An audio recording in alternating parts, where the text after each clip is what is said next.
Shanti, el sendero del alma. Lo importante no es esto o aquello. Lo importante es despertar. Alma Rosalía García Aguilar te llevará por el sendero del alma.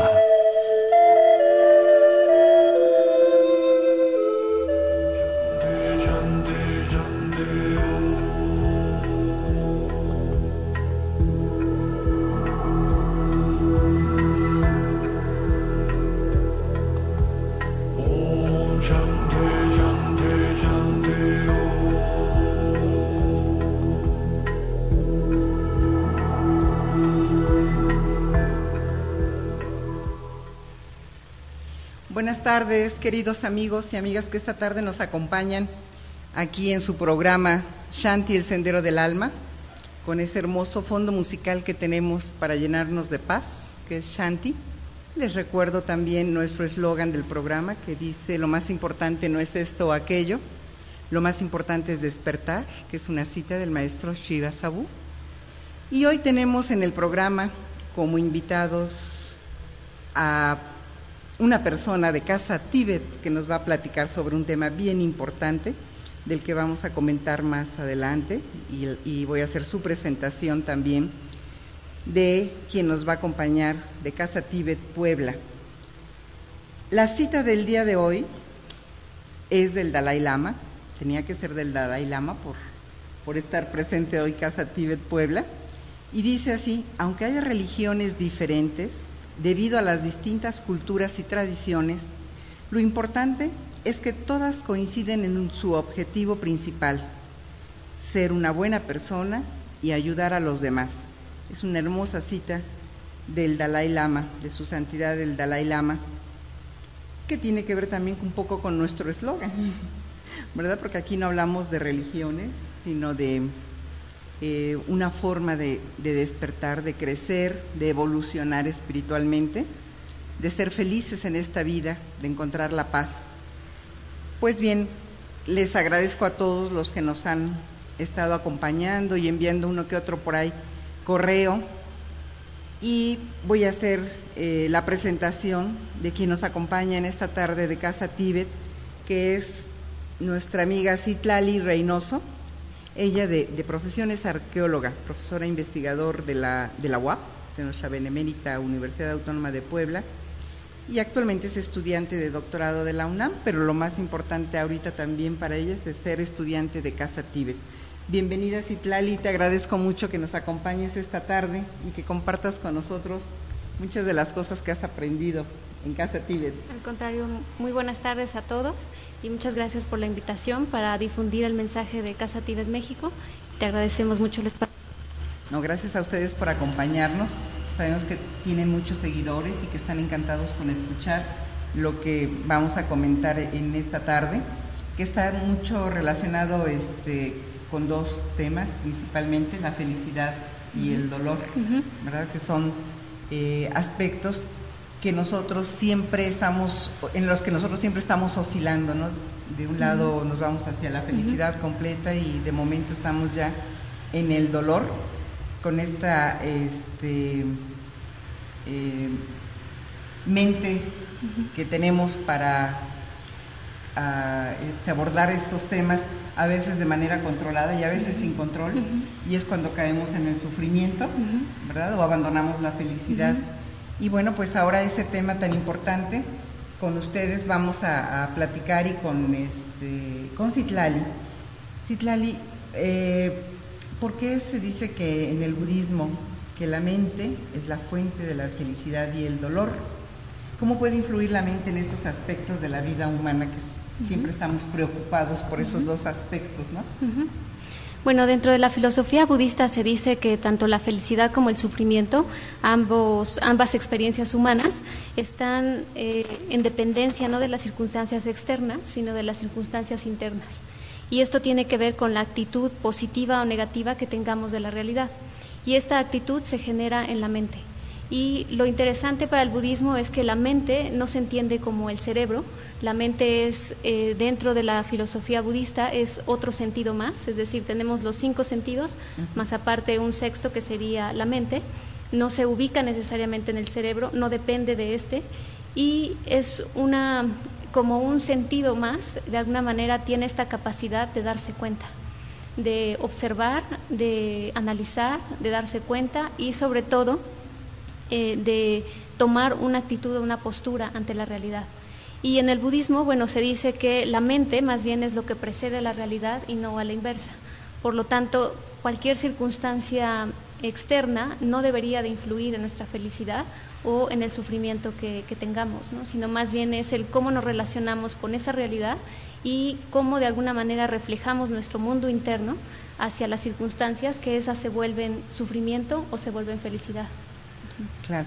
En una ocasión leí algo sobre la mente en el budismo, que nos dicen que es una mente neutral, ¿verdad? Que tiene la capacidad de producir felicidad, tanto felicidad como dolor, y que sobre todo que no tiene preferencias por una expresión alegre o enojada, ¿no? Pero de alguna manera pues perdemos el control sobre ella, ¿no? Entonces yo creo que este tema que nos vas a compartir o lo que nos estás compartiendo es muy importante para que las personas que nos estén escuchando tengan un apoyo, ¿verdad? Si en este momento están teniendo alguna preocupación muy grande, algún que le está causando dolor, pues también sepan cómo manejar esa situación, ¿no? ¿Cómo se define el enojo en la tradición budista? Bueno, el enojo en la tradición budista se define como una actitud perturbada. El enojo dentro del budismo nunca está justificado. Se dice que no es una actitud que de alguna manera sea adecuada a una reacción, digamos, como saludable o que sea inherente al ser humano, sino que siempre es una actitud perturbada que se dirige hacia las personas, los objetos, circunstancias, incluso ideas o hasta nuestro propio sufrimiento, ¿no? Muchas veces nos enojamos de circunstancias que nos están pasando o que acontecen a otras personas, ¿no? Sobre todo, por ejemplo, quien ha tenido procesos de enfermedad, pues lo sabe, ¿no? Todos que hemos tenido enfermedad a veces nos enojamos incluso con nuestro propio cuerpo, con nuestra circunstancia. Y el enojo surge de alguna manera cuando exageramos las cualidades negativas, ya sea de las personas, de los objetos o las circunstancias, y les ponemos todas estas cualidades exacerbadas pero en negativo. Entonces lo que hacemos es que causamos aversión. Y el polo opuesto efectivamente es el apego, ¿no? Cuando hacemos lo mismo pero en términos positivos. Hacemos que una persona, una circunstancia, un lugar, una idea tenga todos los atributos maravillosos positivos, como arbolito de Navidad le colgamos a las personas o a las circunstancias cosas positivas y entonces generamos apego. Y tanto el apego como la aversión, como decías al principio, efectivamente nuestra mente todos los días está yéndose hacia un lado, hacia el otro. Todo el tiempo, si ustedes toman un momentito de reflexión y simplemente en 5 minutos estamos pensando, esto me gusta, esto no me gusta, incluso alguien en este momento está diciendo, esto no me gusta lo que está diciendo, esto sí me gusta. Todo el tiempo estamos en este discurso interior y estamos tomando una postura, una actitud hacia el apego o hacia la aversión, rechazando o apegándonos a las cosas. Y de alguna manera el budismo, una cita muy linda, por ejemplo, del Buda, es que dice que la felicidad sigue a una mente virtuosa como a su sombra, la mente es reina, y el sufrimiento sigue a una mente no virtuosa como a su sombra, la mente es reina. Y esta cita tiene que ver justamente con esta enseñanza de la mente es la fuente de la felicidad y del dolor, porque no existen circunstancias externas que provoquen el dolor, sino más bien es el cómo nos relacionamos con ellas. Con ellas, sí. Me gustaría que les dieras, por ejemplo, a quienes nos están escuchando, un ejemplo de esos sufrimientos que podemos separar, o porque muchas veces actuamos haciendo, es que si no fuera por mi jefe, claro, yo estaría contenta, ¿no? Que es un factor externo. Sí. O si él tuviera mejor carácter, sí, nos llevaríamos mejor, ¿no? O sea, situaciones como esas. Sí. ¿Tú podrías darles un ejemplo de cómo manejar esas situaciones en función de lo que nos acabas de comentar? Sí, de hecho el Buda lo que enseñó fueron un sinfín de técnicas y de métodos para justamente liberarnos de todas esas actitudes perturbadas. Lo que el Buda enseña durante su vida, él se ilumina a los 33 años y hasta los 80 años, que es su transición de muerte, se dedica a dar enseñanzas. Y las enseñanzas que él da son justamente el cómo podemos liberarnos de esas actitudes perturbadas. Y esto es independientemente de la religión que se profese, claro. Todos tenemos mente, sin importar si esta mente es de cualquier religión o cualquier postura ideológica o postura sexual, en fin, esto es independiente. Es ¿no? una filosofía universal para nuestro bien. De alguna manera todos tenemos esta capacidad y esta cualidad de darnos cuenta, y de alguna manera el Buda de lo que se da cuenta es que el sufrimiento existe, no es algo que se pueda negar, es algo que existe, pero también se da cuenta de que existen causas de ese sufrimiento. Y se da cuenta que una de las causas principales del sufrimiento es justamente el que no tenemos una mente entrenada. Y él decía que nuestra mente muchas veces era como un elefante furioso, ¿no? Y yo lo he visto en mí, y yo creo que todo el mundo lo ha visto en algún momento de enojo, cómo la mente verdaderamente se vuelve un elefante furioso que arrasa con todo lo que hay a su paso, ¿no? Y después de ese momento de enojo vienen estas emociones de culpa, de chin, ¿por qué dije eso? ¿Cómo actué así? La gente cuando nos enojamos nos ve con miedo, nos ve de manera diferente, y esto de alguna manera, el enojo nunca deja algo positivo, ¿no? No es justificado, no es una emoción que sea saludable, ni tampoco es inherente al ser humano, eso es algo importante. Y de alguna manera el Buda decía que para entender el por qué tenemos el enojo, el Buda decía que nos enojamos porque perdemos lo que queremos, que esto es el apego, y porque no obtenemos lo que queremos, que es la aversión. Entonces, decía el Buda que lo único cierto en esta experiencia humana es que vamos a perder todo lo que queremos y vamos a no obtener todo lo que queremos, ¿no? Que parece muy triste y muy desolador en realidad el pensar en esa forma, ¿no? Pero en sí es verdad, o sea, todos vamos a perder todo lo que queremos, ¿no? En el momento en que tengamos que dejar este mundo, pues vamos a perder absolutamente todo.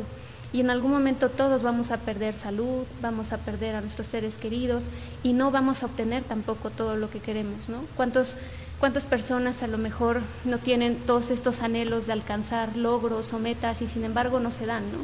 Entonces tu pregunta es muy genuina de decir, bueno, ¿cómo podemos de alguna manera entonces afrontar, ¿no? Esta realidad que parece como un poco árida? Y el Buda nos proporciona una serie de técnicas, y lo primero que tenemos que reconocer es que nuestra mente en sí misma es una mente clara y luminosa. Si ustedes se dan cuenta y si pueden pensar en un momento de enojo muy fuerte que hayan tenido recientemente, si ponen en conciencia que había dentro de ustedes esa capacidad de darse cuenta, cuando uno se da cuenta que se está enojando, esa capacidad de darse cuenta está también enojada, y te das cuenta que no. Esa capacidad que se da cuenta, simplemente se da cuenta. Esa capacidad no está enojada, no está triste, no está deprimida, no está ansiosa, no tiene emoción alguna. Y esto de alguna manera es la naturaleza clara de la mente. Por eso bien dices que es neutra, porque de alguna manera no tiene como estos obscurecimientos por este enojo o este apego, sino que es lúcida y simplemente está ahí para darse cuenta. Entonces, la siguiente vez que se enojen, una de las estrategias es justamente el observar cómo surge el enojo y darse cuenta en dónde surge el enojo, ¿no? Y algo que seguramente van a descubrir es que el enojo en sí surge, pero al momento que surge y uno se da cuenta que surge, es como si volteáramos a ver a un niño que está haciendo una pataleta y de pronto nos volteamos a ver al niño y el niño se queda quietecito, ¿no? Eso sucede con la mente. Cuando le prestamos atención, la mente entonces se calma y se tranquiliza. Pero generalmente tenemos hábitos tan arraigados que nos vamos como hilo de media, ¿no? Y yo creo que a todos nos ha pasado que de pronto cuando vemos en el tráfico ya nos enganchamos con el manejar, ya nos enganchamos con otra situación y ya estamos enojados, ¿no? Y vamos desgastando nuestra energía que pudimos haber utilizado también para contrarrestar la situación, ¿verdad? Sí. Una de las técnicas, digamos, como más sencilla sería primero observar, bueno, lo primero que tendríamos que hacer es entrenarnos en la atención. No podemos entrenar nuestra mente si no tenemos atención. Y lo que tendríamos que hacer primero es estar atentos. Lo que decía, por ejemplo, Atisha, que es no se considera un santo budista, que cuando estés solo, dice, observa tu mente. Cuando estés acompañado, observa tu mente. Entonces, de alguna manera, las enseñanzas budistas lo que entrenan es a observarnos, a observar nuestras posturas mentales, todo lo que surge en este ámbito de la mente. Entonces, primero necesitamos atención, el observar cómo están nuestras actitudes, ¿no?, mentales. Y de alguna manera, como ese elefante furioso, la idea es llevar a este elefante a que sea un elefante obediente, no un elefante como adiestrándolo pero a golpes, porque entonces no funciona, ¿no?, sino con mucho amor, mucha compasión, regresar nuestra atención ya sea a la respiración o ya sea a un objeto de meditación que tengamos. Puede ser un mantra, por ejemplo, pero generalmente lo más práctico es nuestra respiración, porque todo el tiempo estamos respirando y podemos conectar con la respiración y darnos cuenta, observar como ese espacio luminoso que de alguna manera solo se da cuenta y no juzga, no critica, no tiene tampoco como esta sentencia, ¿no? Nosotros a veces somos muy duros con nosotros mismos y después del enojo, por ejemplo, generalmente tenemos la culpa. ¿Cómo pude decir esto? ¿Cómo pude hacer esto? Soy tan mala persona. Pero eso también es un velo del ego, ¿no? El ego es impresionante. Sí, porque luego pensamos en cómo me van a ver, ¿no? Sí, exactamente. Ya se estás enganchando con lo que van a pensar los demás de ti, ¿no? Exacto. Y eso es puro ego, ¿no? Pero si nuevamente regresan como a este espacio que es claro, luminoso y solamente se da cuenta, ahí uno observa que no hay ningún juicio, no existe tampoco pues ninguna emoción perturbada, ¿no? Por eso se dice que nuestra naturaleza esencial es clara y luminosa, y el enojo no es propio de la persona, ni tampoco el enojo le pertenece a la persona, sino y de hecho muchas veces hacemos mal en decir es que soy enojón, ¿no? O soy enojona, sino más bien mi mente o yo o en este momento estoy teniendo actitudes enojadas o estoy sintiendo enojo, pero es muy diferente a decir que yo soy el enojo, porque nunca es así. Las emociones van y vienen y no somos ni nuestras acciones totalmente, ni tampoco... No, somos algo más maravilloso. Sí, ¿no? Somos algo más, exacto. Y además somos perfectos. Sí. ¿no? Y en el aprendizaje estamos buscando perfección, siendo perfectos, ¿no? Sí, o sea, en realidad nuestra naturaleza es luminosa y el Buda decía que nuestra naturaleza búdica está tan cercana que nuestra liberación está en la palma de la mano, pero está tan cerca que no la vemos, ¿no? Y esto es cierto, ¿no? Algo así, hay una parábola, creo que es en la Biblia, en donde dice que en el ojo pues no podemos ver esta parte del iris, ¿no? Porque está tan cerca de nosotros, y es exactamente lo mismo con nuestra mente búdica. Está tan cerca de nosotros que a veces no la reconocemos o no nos hemos entrenado también para reconocerla. A veces es eso, ¿no? Porque vamos creciendo con la influencia externa de padres, maestros, amigos, conocidos, y nos vamos formando de tal manera que olvidamos esa parte luminosa que tenemos, ¿no? Porque nadie nos enseñó a usarla, ¿no? Entonces, el empezar a trabajar en eso y ahorita con más conciencia, pues nos va a traer muchos beneficios, ¿no? Sí, incluso es algo que la psicología, por ejemplo, contemporánea, desde William James, está apuntando hacia la importancia que tienen las actitudes mentales, ¿no? William James, por ejemplo, decía que la mayor evolución de nuestros tiempos es el descubrimiento de cambiar nuestras actitudes internas de la mente, ¿no? Que los seres humanos pueden cambiar estas actitudes internas para modificar el mundo exterior.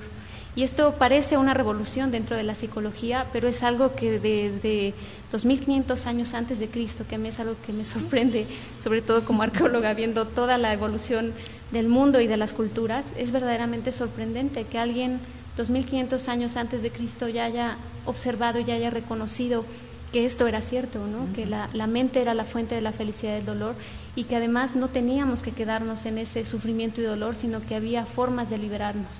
Y que además la responsabilidad era de cada uno de nosotros, ¿no? O sea, que no venía de afuera, sino que nuestra responsabilidad, de nuestro compromiso por nuestro desarrollo personal es totalmente individual y personal. Claro, nadie puede hacer la tarea por nosotros. Exactamente. ¿no? Por mucho amor que tengan por nosotros tenemos que hacer nuestra propia tarea, ¿verdad? Y bueno, vamos a preguntarle a Citlali también después de que escuchemos un mantra, el mantra de esta tarde, que me han pedido desde hace tiempo lo habían solicitado que se repitiera y no habíamos tenido oportunidad por estarles poniendo pues varias alternativas de mantras. El de Om Mani Padme Hum, que lo vamos a escuchar y vamos a hablar un poquito sobre su interpretación para después regresar con Citlali y preguntarle sobre alguna de las estrategias que sugiere el budismo para manejar el enojo, y a lo mejor hablamos también de la meditación que me decías, ¿no? También sí, que manejan mucho en el budismo. Entonces agradecería yo a Juan Manuel, que siempre nos está apoyando. Un beso para José Manuel, con permiso de su novia, para escuchar nuestro mantra de Om Mani Padme Hum.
Espero que hayan disfrutado este hermoso mantra.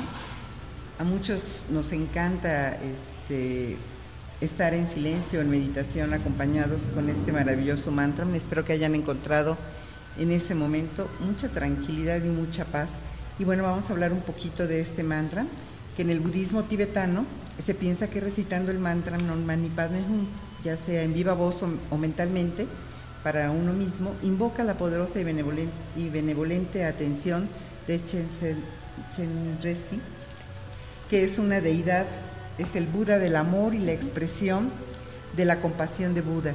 Se dice que ver el mantra escrito tiene el mismo efecto, por lo que puede encontrarse en lugares donde sea visible también, incluso grabado en piedras, y lo mismo ocurre cuando lo hacen girar en forma escrita, porque encuentran las ruedas de oración, donde también en los cilindros va grabado el mantra de Om Mani Padme Hum, escrito muchísimas veces en su interior, para que al hacerlo girar, pues tenga el mismo efecto que si lo estuvieras escuchando. Cada sílaba de Om Mani Padme Hum nos permite cerrar la puerta a renacimientos en alguno de los 6 ámbitos que componen la existencia cíclica. Om cierra la puerta de los renacimientos desde el mundo de los devas, que son deidades benévolas de las religiones hinduista y budista.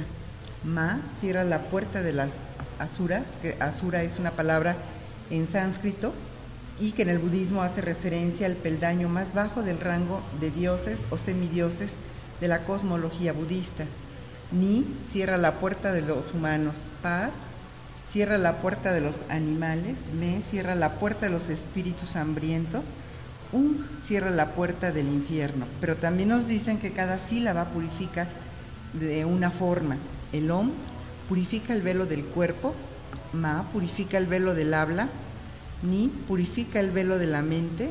Pad purifica el velo de las emociones conflictivas. Me purifica el velo del condicionamiento latente. Purifica el velo que cubre el conocimiento. Y también cada sílaba es por sí misma un mantra.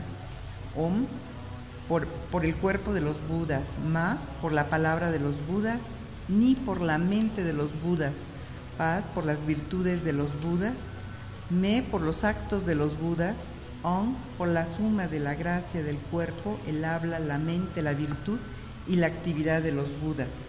También cada sílaba se corresponde con las 7 perfecciones trascendentales: Om, generosidad; Ma, ética; Ni, paciencia; Pad, diligencia; Me, concentración; Un, sabiduría. Cada palabra también, cada sílaba del mantra purifica un defecto. Om, el orgullo; Ma, la envidia; Ni, el deseo pasional; Pad, la estupidez o el prejuicio; Me, pobreza; Un, agresividad o el odio. Y también cada sílaba está relacionada con las 6 sabidurías. Om, sabiduría de la ecuanimidad; Ma, sabiduría de la actividad; Ni, la sabiduría que surge de sí misma; Pad, la sabiduría del Dharma; Me, la sabiduría de la discriminación; y Un, la sílaba semejante a un espejo. Finalmente, les comento que cada sílaba también está relacionada con los 6 Budas. Su Santidad el Dalai Lama dice que es muy bueno recitar el mantra Om Mani Padme Hum, pero mientras lo haces debes de estar pensando en su significado, porque el significado de las 6 sílabas es grande y vasto. Así, las 6 sílabas de Om Mani Padme Hum significa que a partir de la práctica de un camino, que es la unión indivisible del método y la sabiduría, puedes transformar tu cuerpo, tu habla y tu mente impuras en el cuerpo, el habla y la mente puras y exaltadas de un Buda. Se dice que no debes buscar la budeidad fuera de ti. Las sustancias para el logro de la budeidad están dentro de ti mismo. Bueno, pues vamos a continuar con Citlali platicando de este tema tan importante que es la felicidad. Y otra pregunta que deseamos hacerles sobre las estrategias.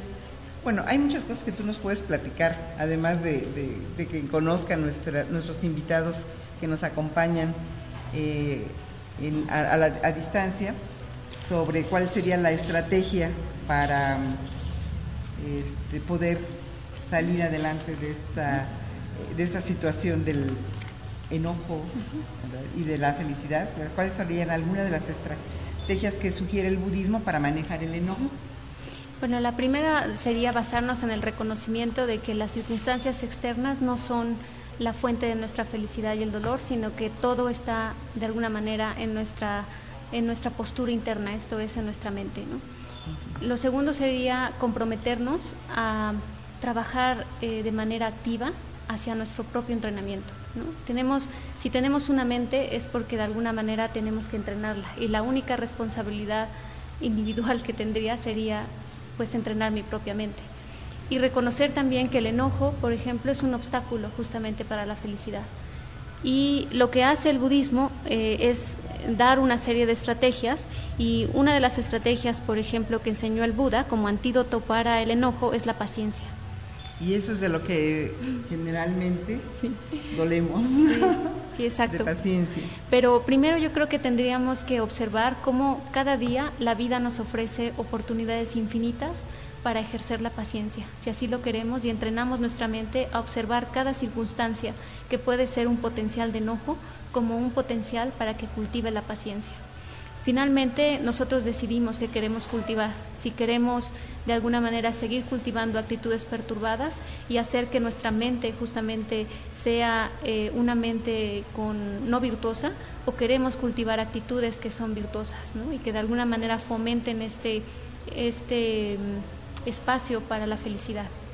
Y en este caso la paciencia es un antídoto que se recomienda como para el enojo, y la paciencia se define como la habilidad de permanecer imperturbable, ¿no?, frente al daño o al sufrimiento que nosotros creemos que nos hacen, porque en realidad nadie nos daña, ni nada nos daña, ¿no? Pero el ser paciente también no significa ser pasivo.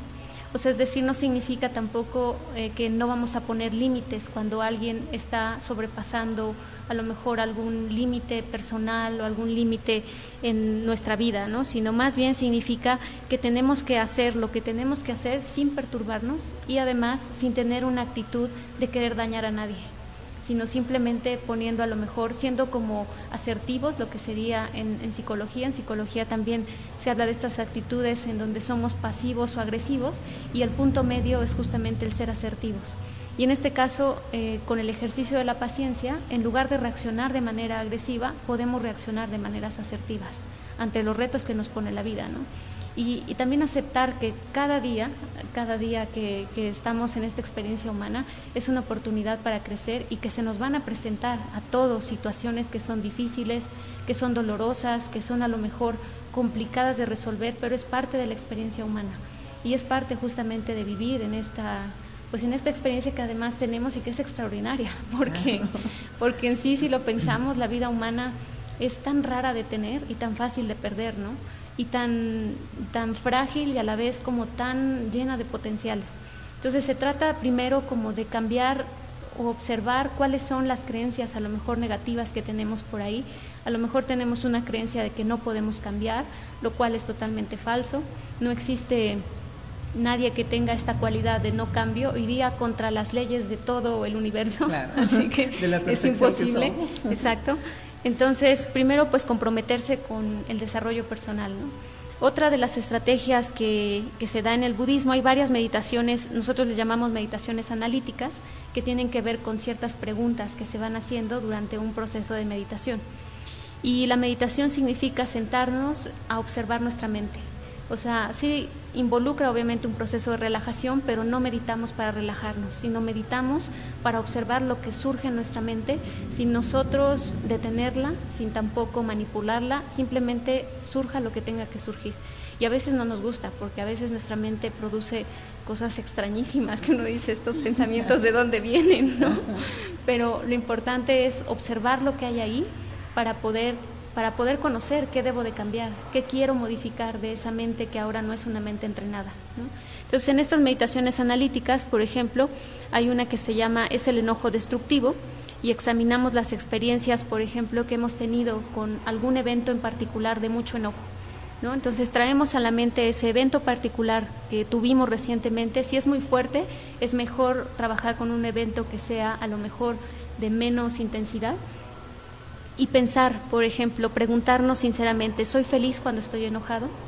Y yo creo que la mayoría de nosotros responderíamos que no, porque no, claro. Cuando estamos enojados, el enojo en realidad parece abarcar todo nuestro ámbito mental, ¿no? Parece que no hay espacio para algo más. La otra pregunta sería, cuando estoy enojado, ¿me relaciono y me comunico eficaz y claramente con los demás? O sea, si realmente el estar enojado me llevara a ser más expresivo y comunicativo y ser claro, pues entonces todos nos enojaríamos, ¿no? Claro. Todo el tiempo. Sin embargo, causa totalmente el efecto contrario, ¿no? Otra pregunta es, ¿cómo actúo cuando me enojo? ¿Cómo afectan mis palabras y mis emociones a otros? Y generalmente cuando nos enojamos, pues nuestras palabras son ofensivas, son palabras que dividen, que dañan, y pues no nos sentimos generalmente bien. Cuando existe un momento de enojo muy intenso, generalmente nos arrepentimos de lo que decimos o cómo actuamos o cómo nos comportamos o si herimos a alguien más, ¿no? Y en este caso no se trata de que nos sintamos culpables, porque es algo bien interesante. Dentro de la cultura tibetana la palabra culpa no existe, y no existe dentro del budismo la palabra culpa. La primera vez que al Dalai Lama le preguntaron sobre cómo poder eliminar la culpa, tuvo que preguntar qué significaba eso de la culpa y le tuvieron que explicar, ¿no?, lo que significaba la culpa para el mundo occidental, porque la culpa sería como de alguna manera una actitud en donde nos juzgamos de manera extrema y pues que es totalmente inútil, ¿no? No sirve para absolutamente nada. Si nos sirviera a lo mejor para crecer, para impulsarnos, pues estaría muy bien, pero en sí no nos sirve como para nada. Entonces la culpa, por ejemplo, es otro hábito mental que es negativo, que podríamos observar si lo tenemos ahí, si no, y cómo podemos irlo eliminando, ¿no? Y más allá de la culpa se trata más bien de hacernos activos, ¿no? Si hay culpa es porque de alguna manera hay pasividad y más bien tengo entonces que ser activo en la resolución de ese problema. Otra de las preguntas es cómo me observan los otros cuando estoy enojado y si el enojo fomenta el respeto mutuo, la armonía, la amistad y la comunicación, ¿no? Para nada. No, para nada. Y todos, o sea, cualquiera que quisiera a lo mejor justificar que su enojo estaba justificado porque aquella persona, como tú comentabas, ¿no? El jefe que se porta de una manera equivocada y si tan solo mi pareja, ¿no? En el budismo de hecho se habla de los sisisolos, así se les dice, y los sisisolos están relacionados con todos los 8 intereses mundanos que tienen que ver con la fama, con los bienes económicos y de alguna manera decimos, y si solo tuviera la casa de mis sueños, entonces sería feliz. Y si solo tuviera la pareja ideal, entonces sería feliz.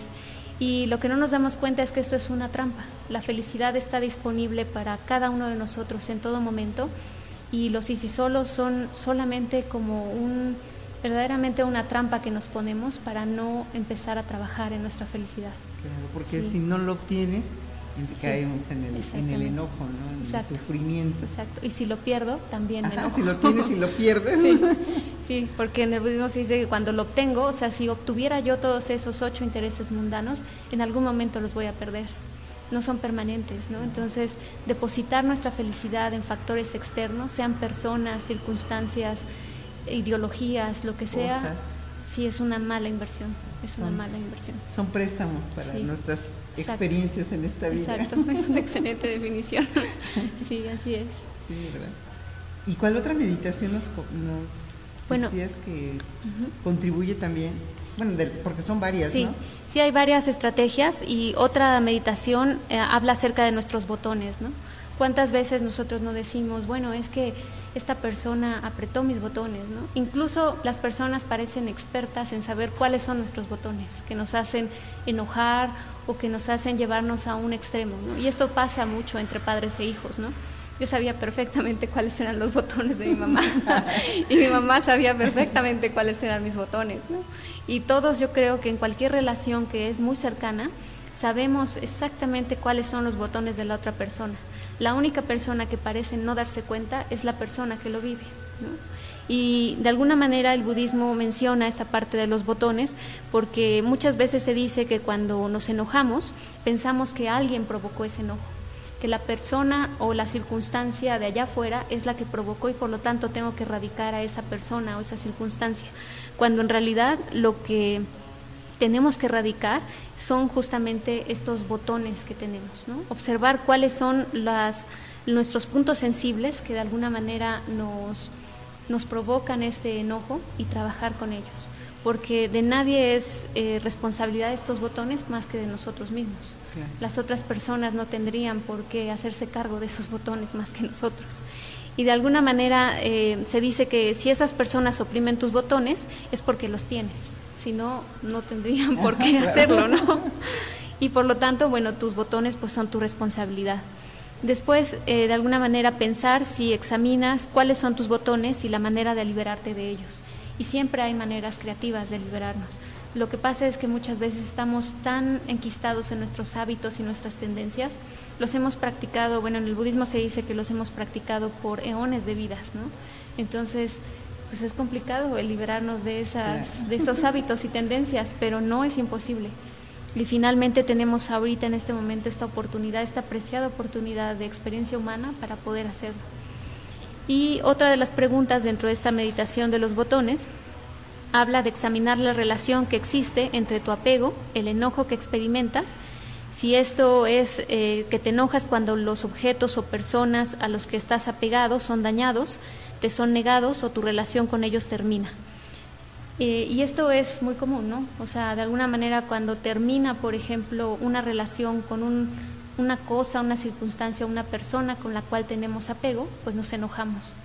Y pues nadie nos da una acta como de escritura para ser propietarios de las personas, ¿no? Ni siquiera de los hijos. No, ni siquiera, ¿no? Ni siquiera. Son de los apegos más grandes, lo digo por experiencia.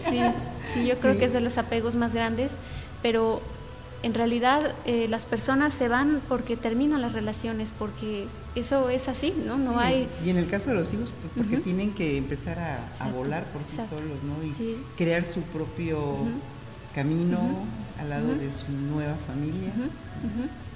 Sí, o cuando nos son negados también estos objetos de apego, ¿no? Cuando de alguna manera no obtenemos lo que queremos, que es lo que mencionábamos, esta cita del Buda que decía, pues todo lo que quieres en esta vida lo vas a perder, o sea, eso es inevitable, no hay manera ni hay nadie que no lo haya padecido, ¿no?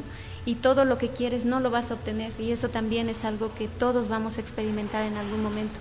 Entonces, de alguna manera este tipo de meditaciones nos exponen a una forma de pensar o a una serie de preguntas para poder modificar nuestros patrones habituales, para poder salir de estas tendencias que tenemos y de poder observar la realidad o nuestras actitudes mentales de manera diferente, que eso es lo importante de estas meditaciones que les llamamos analíticas dentro del budismo. Dejar de echar la culpa a terceros, ¿no? Exacto, sí, exacto, y hacernos responsables de nuestras propias emociones. Siempre es importante dar ese primer paso de tomar la responsabilidad de nuestras propias acciones, nuestros propios pensamientos. Claro, y en el budismo se dice que no solamente, o sea, todo lo que pensamos, hacemos y decimos es significativo y cuenta, ¿no? O sea, no solamente es nuestra mente, sino también lo que decimos y lo que hacemos.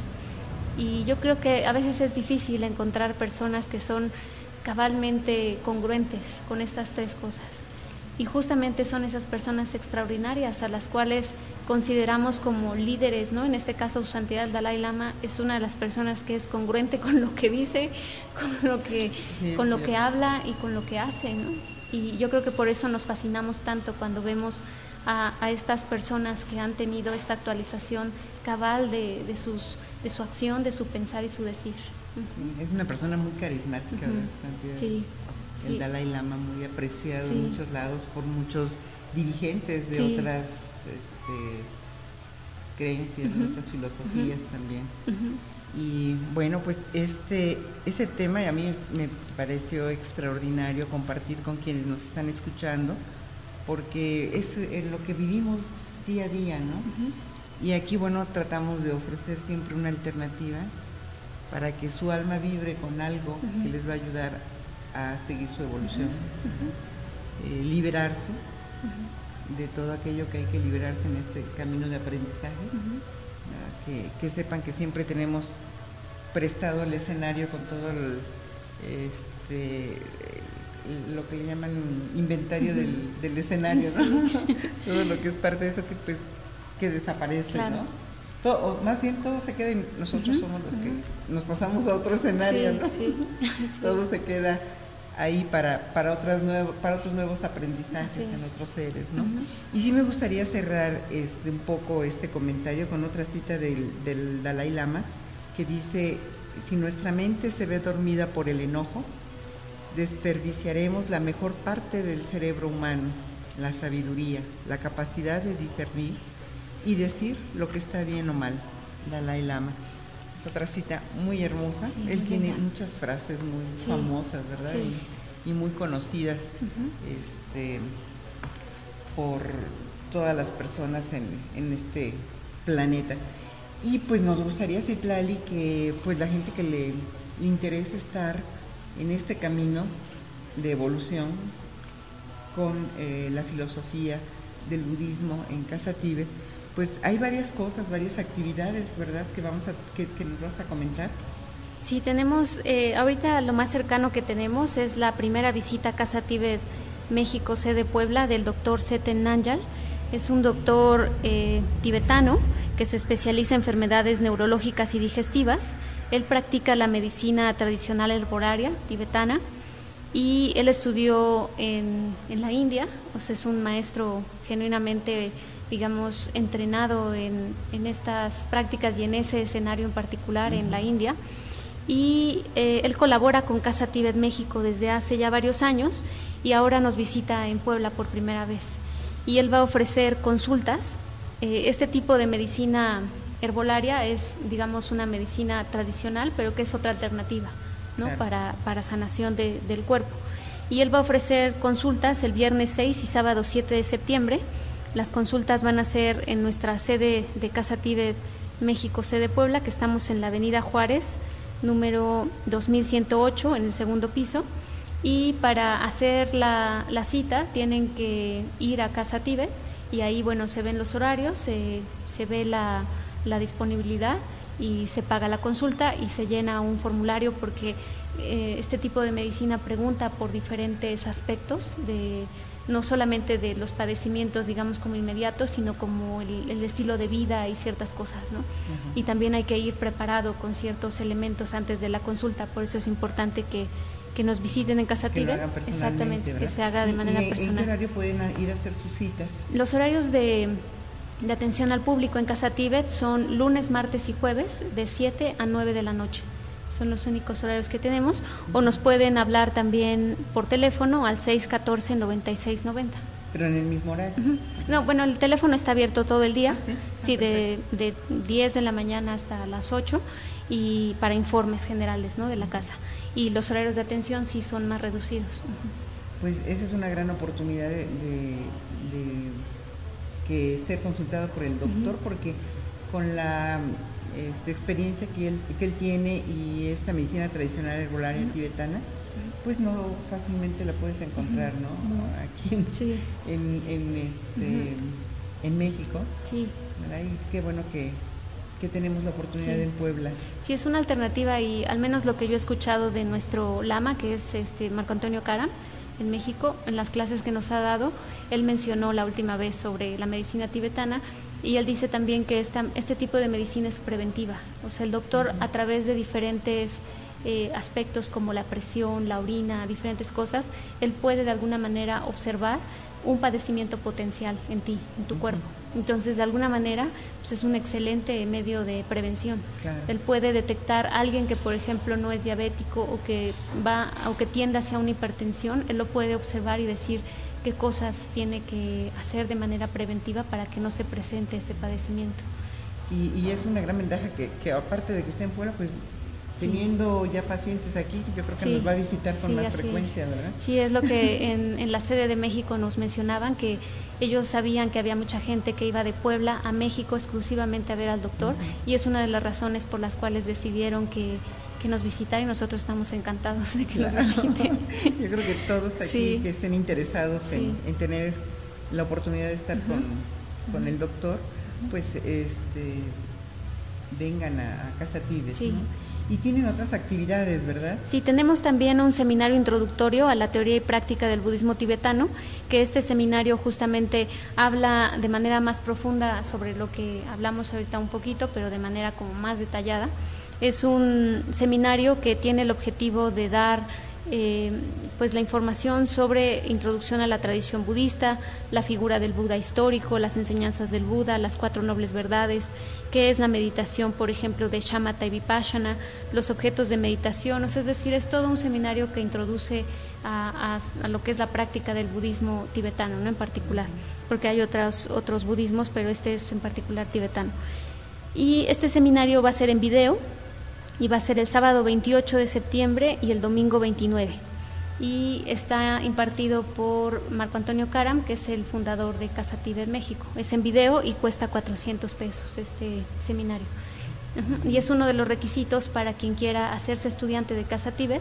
La casa pone como requisito estos cursos introductorios, que es y otro que sigue, que se llama La liberación en la palma de la mano, que habla sobre meditación. Entonces, y tienen el objetivo únicamente de que todo mundo entre con una información como general y como más adecuada hacia qué es el budismo. Y también es bueno porque yo creo que en la búsqueda espiritual, pues todos tenemos esta responsabilidad de ver, pues, a qué voy a entrar, ¿no? Claro. Y entonces es una forma de que la gente también conozca y que vea si es lo que está buscando o no es lo que está buscando, porque hay obviamente otras alternativas, claro, también valiosas. Y lo que comentamos aquí en el programa, tu alma tiene que vibrar con lo que vas, porque es lo que te hace falta y es por donde debes de seguir. Entonces, las personas tienen que aprovechar a ir a estos seminarios y ver si su alma está vibrando en ese instante con todo lo que están escuchando. Y eso quiere decir que, bueno, ese es un camino, sí, una oportunidad. Sí, efectivamente. Una alternativa para seguir su evolución. Sí, sí, exactamente, porque de hecho nuestro linaje, el linaje que tiene Casa Tíbet México, es el linaje de Su Santidad el Dalai Lama. Para nosotros, nuestro maestro principal es Su Santidad. Entonces, hay personas que efectivamente tienen una conexión o sienten una conexión con Su Santidad y hay personas que no.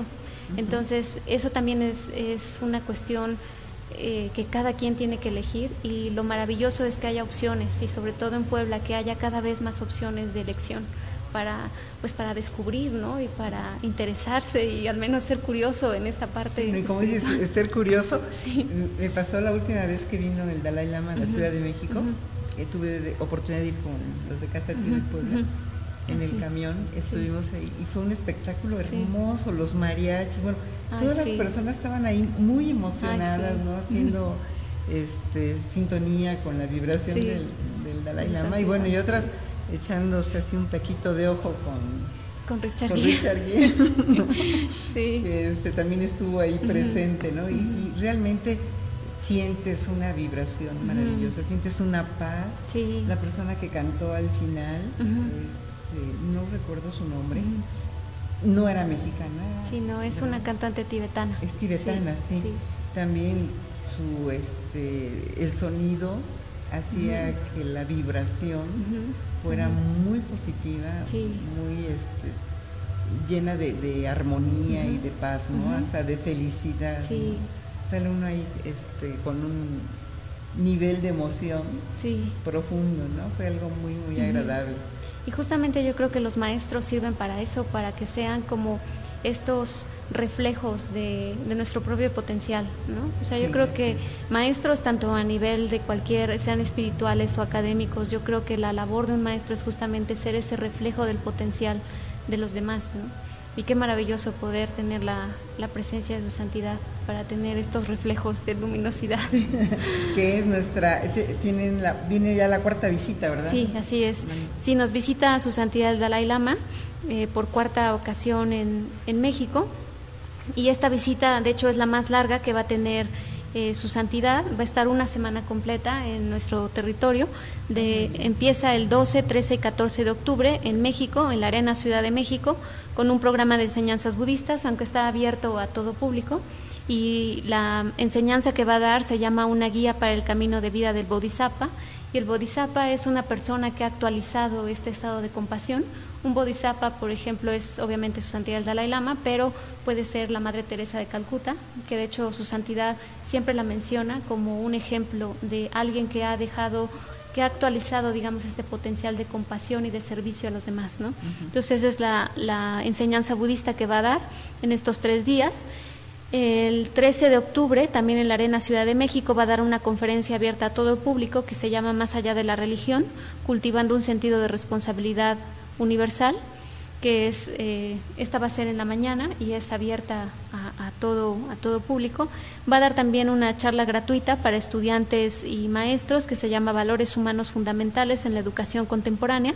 Esto es el 14 de octubre, y después el 15 de octubre va a estar en León, Guanajuato, también impartiendo una conferencia sobre compasión en acción, y el 16 de octubre va a Zacatecas con una conferencia sobre el arte de la felicidad. Y bueno, es la visita... Nos tocó a Puebla. Sí, no, tocó a Puebla. Sí, es una pena, porque hubiera sido maravilloso que hubiera venido a Puebla. Pero en esta ocasión, bueno, es la visita más grande que ha tenido, y de hecho cuando en este evento que recuerdas del Estadio Azul, prometió regresar a México muy pronto, y bueno, Tony Karam menciona que el Dalai Lama se quedó impresionado por la cantidad de gente que había asistido al Estadio Azul y prometió volver pronto, ¿no? Entonces, esta es como la promesa de su regreso, y pues lo tenemos otra vez en México. Sí. Pues, esperemos que para la quinta venga hasta Puebla. Sí, ojalá. ¿Verdad? Ojalá. Que Casa Tíbet Puebla crezca para ese momento. Sí, ojalá. Nos dé la oportunidad. ¿Y van a tener ustedes boletos para asistir a Ciudad de México? En esta ocasión, como el evento es mucho más grande, porque la demanda en el 2011, cuando vino la tercera visita, fue pues bastante grande. En este año Casa Tíbet México decidió ampliar poner un lugar que fuera como más con más capacidad, y por esto los boletos se venden exclusivamente en Superboletos. Si uno entra a la página de la Arena Ciudad de México, ahí está el catálogo de todos los eventos y está ahí el de Su Santidad el Dalai Lama. Y de hecho los boletos que se venden son solamente el programa de enseñanzas budistas y la conferencia Más allá de la religión. La otra conferencia de valores es gratuita. Muy bien. Sí. ¿Y no va a haber alguna ceremonia especial? No, en esta ocasión no. En esta ocasión no. Bueno, y creo que tienes otra actividad también, ¿verdad? Sí. Aquí en Puebla, de Cineclub. Así es, tenemos un cineclub que es un cineclub permanente, obviamente con películas de tema budista, y este cineclub funciona casi todos una vez al mes tenemos una película y de alguna manera discutimos después esta película. Tenemos a un compañero que es cineasta, que es director de cine, entonces es una maravilla el poder ver la película desde diferentes enfoques, ¿no? Ajá. Entonces, para estas películas tenemos la información siempre disponible en el Facebook. Si nos buscan como Casa Tíbet Puebla, ahí estamos en el Facebook y ahí siempre posteamos todo lo que tenemos, las actividades gratuitas que tenemos. Muy bien.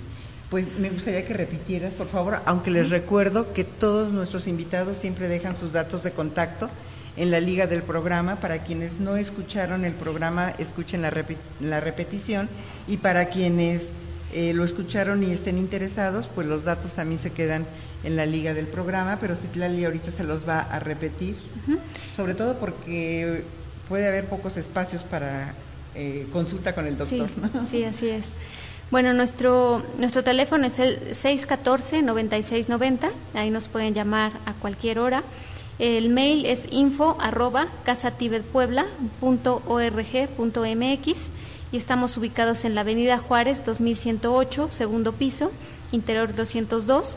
Nuestro horario de atención es lunes, martes y jueves de 7 a 9 de la noche, y nos pueden también buscar en el Facebook como Casa Tíbet Puebla, y estamos también en nuestra página de internet como www.casatibetpuebla.org.mx. Pues ya tienen toda la información para quienes les interese entrar en contacto con Casa Tíbet Puebla. Y pues quiero agradecerte, Citlali, que esta tarde nos acompañaste con una información bien importante que a todos nos beneficia, ¿verdad?, en este camino de evolución. Esperemos, como siempre, que no sea la última vez, que más adelante nos acompañe nuevamente Casa Tíbet aquí en el programa. Gracias por tu tiempo, por compartir tu aprendizaje, y pues gracias también a quienes nos escucharon, que nos acompañaron esta tarde. Gracias a José Manuel, gracias. Muchas gracias. Y estaremos en contacto con quienes nos han escuchado el próximo miércoles, que va a estar con nosotros David Topi desde España, con un tema interesante. Les recomiendo que lean sus libros que están en la red, escuchen sus conferencias, para que si tienen alguna pregunta nos la hagan llegar, por favor, a través del correo de almar.ga@gmail.com para hacérselas presentes a nuestro invitado del próximo miércoles. Gracias, Citlali, nuevamente. Al contrario, muchísimas gracias. Muchas bendiciones. Muchas gracias, igualmente. Y bendiciones para quienes nos han escuchado esta tarde. Un abrazo. Por favor, busquen un espacio para estar con ustedes mismos en paz, en tranquilidad. Sean felices, por favor, que ese es nuestro objetivo en la vida, ser felices. Busquen a como dé lugar la manera de ser cada día más y más felices. Hasta el próximo miércoles. Gracias.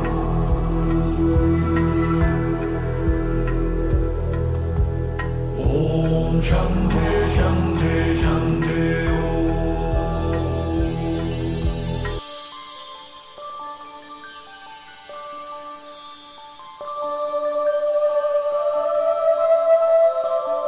Así finaliza Shanti, el sendero del alma. Lo importante no es esto o aquello. Lo importante es despertar. Hasta la próxima.